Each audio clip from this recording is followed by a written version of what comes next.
जी। मान लिया हमने धन कमा दिया जी। और बैंक में हमारा खाता नहीं। जी। जब तक बैंक में खाता नहीं तो हमारी जेब में जितने भी कहीं भी खर्च हो सकते हैं। जी। कहीं मुकदमे में खर्च हो जाए, कहीं झगड़े में खर्च हो जाए। जी। लेकिन अगर हमने बैंक में खाता खुलवा लिया, हमारा धन वहाँ सुरक्षित है। जी। तो हमने जो गुरु दान किया है, हमने जिसे गुरु बनाया है, जिसे हमने अपना गुरु माना है, वो हमारा बैंक है। जी। हमारी भक्ति गुरु के पास जमा होती है। जी। हमारी भक्ति अगर हम अपने पास रखें, यानी अगर हमारे पास गुरु नहीं है, गुरुमुखी नहीं है हम, तो हमारी भक्ति काम नहीं करेगी। क्योंकि वो भक्ति कहीं भी खिंड जाएगी।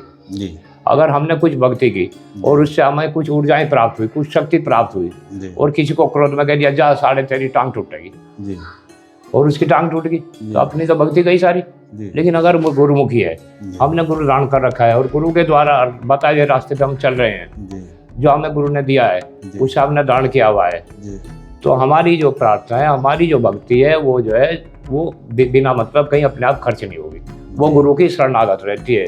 वो जब भी हमें उसकी आवश्यकता होगी तो गुरु की कृपा से होगी वो पूर्ण।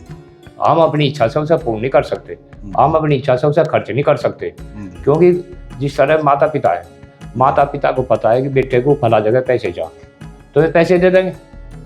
लेकिन जो है अगर वो माता पिता की मानता ही नहीं, तो वो जितने कमा रहा उतने खो रहा।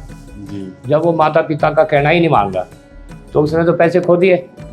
अब वो पैसे कहाँ से लाएगा फिर, जब उसे आवश्यकता होगी, वास्तव में जब उसे आवश्यकता होगी, यानी उसके बच्चे बीमार हो जाए, उसके घर में कोई बीमारी आ जाए, तो वो कहाँ से लाएगा, तो नहीं ला सकता। इसलिए जो है माता पिता जी गृहस्थ में रहते हुए सबसे पहले तो अपने माता पिता की सेवा करें। जो गृहस्थी है उसके लिए जरूरी है माता पिता की सेवा। तीन ही शक्तियाँ हैं, मातृ देवो भव, पितृ देवो भव और गुरुर देवो भव। यानी माता सबसे पहला गुरु है, पहला देवता माता है, दूसरा देवता पिता है, तीसरा देवता हमारे गुरु हैं, जो सदगुरु हैं, जो हमें मोक्ष की तरफ को ले जाते हैं। जी। लेकिन जो है माता पिता की सेवा करने वाला ही गुरु की शरणागत होकर सेवा कर सकता है अपने गुरु की। जिसने अपने माँ बाप की नहीं सुनी, वो गुरु की भी नहीं सुनेगा। जी। तो जो है गुरु उस चीज को, जो चीज नहीं सुनता, उस चीज से जो है फिर व्यवहार, वास्तविक व्यवहार नहीं रखते।